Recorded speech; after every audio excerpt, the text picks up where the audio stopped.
Hello and welcome back. I am Bandicoot. Hope you're all doing well, and today I want to talk about another movie review or reaction. And today it's going to be about The Batman, the new one out, directed by Matt Reeves. I'm going to give you my quick thoughts, how I felt about the movie, what I thought was good, what I thought was bad. I am going to be going over spoilers here, so if you haven't seen the movie and you don't want to be spoiled, there's your warning right now. Alright, so without any hesitation, here we go. I'm going to start with the bad, then I'm going to move to the good. I want to get all the bad stuff and all the things I didn't like about the movie out of the way first. But before I start, I do want to say I'm a huge DC fan, so disclaimer there. I'm not a big fan of Marvel. I do like Marvel. I do like some of their films. I criticize them way more harsh than I do DC. That's my bias, so I'm just letting you know right now. But with that being said, I'm going to do my best to stay non-biased and impartial for this review.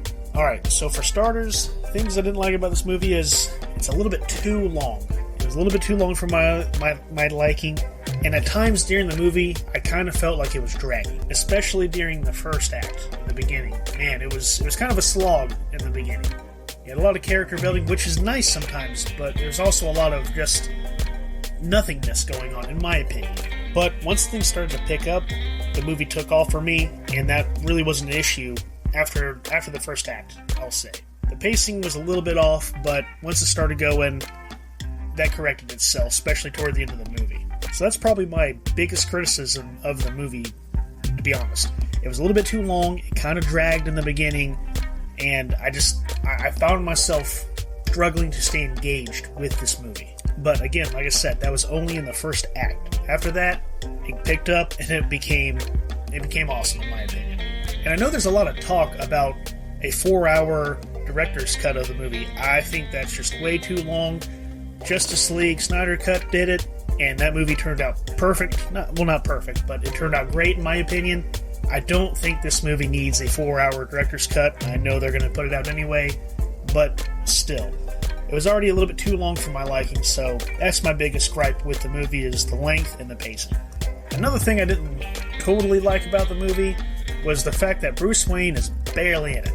And what I mean by that is you get non-stop Batman, and some people love that, some people like the Bruce Wayne side. I like a balance.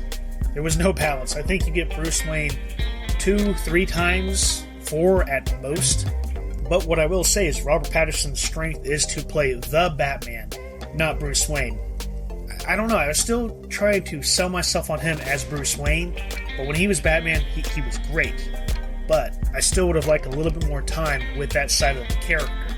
I feel like if I had a little bit more time with the Bruce Wayne side of it, I may have grown to like Robert Pattinson's rendition of Bruce Wayne. I needed more time for it to grow on me, and it seemed like it was very short, and I think that's unfortunate.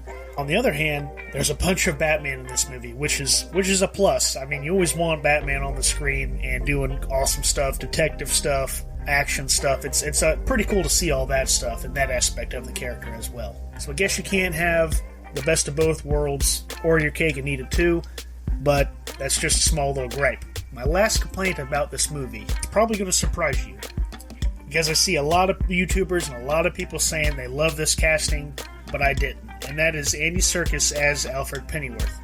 Now, I like Andy Serkis. I think he's a great actor. He's awesome.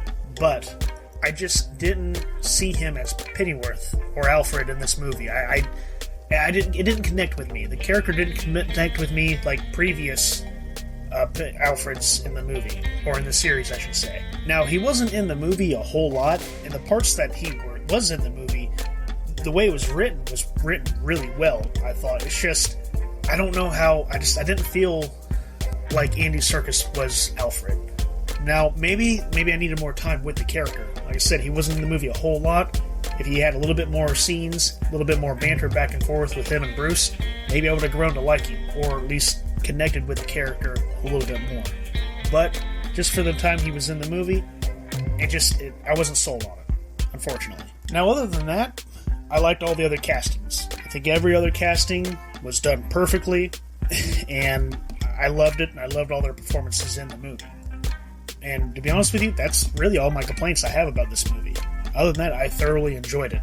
Well, there was one more scene that I didn't really care for, and that was when the newly elected mayor of Gotham, she runs out after she was warned, hey, there's snipers, don't run out there, you're gonna get shot. She's like, oh, I'm gonna lead these people, and we're tired of being, afraid and hiding. So she runs out there and immediately gets shot and has to get saved. I thought that was pretty stupid, because no sane person would do that. And if you're willing to do that, I question your ability to actually lead people if you're going to make a rash decision for no reason other than I'm going to go out there so people can see me.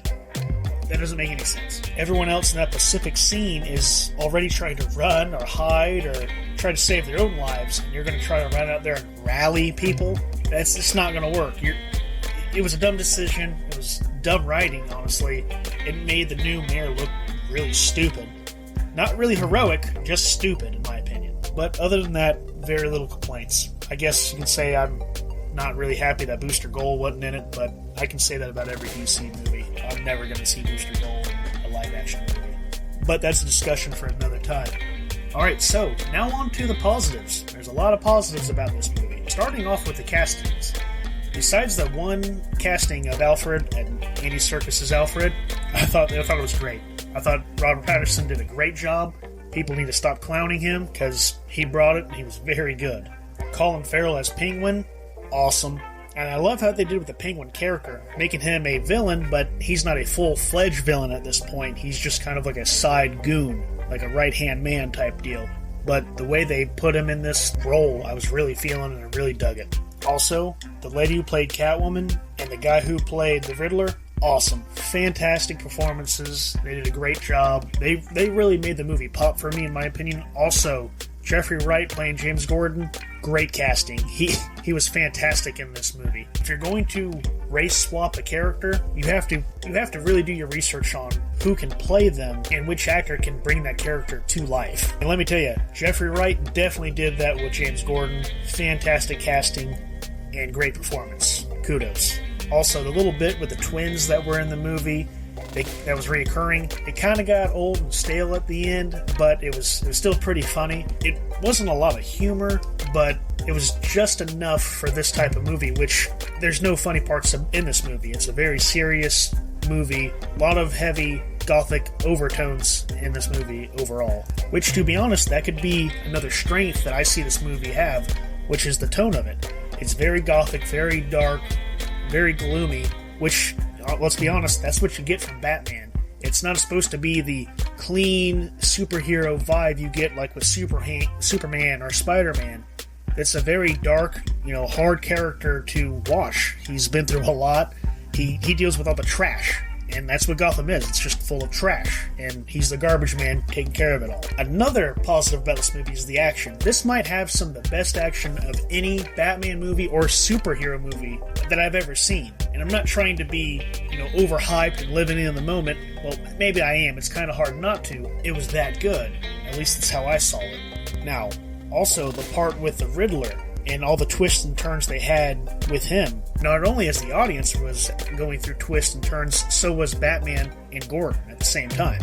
Matt Reeves definitely took some inspiration from the storyline Hush and incorporated it into this movie. And you do see Hush come across the screen a couple of different times. To me, in my mind, that's a Easter egg and a shout out to the story Hush, which, is the Riddler. At least that's what the vibe I was getting, especially the whole time watching this movie. After the first act, I was like, man, I'm really getting a Hush vibe to this.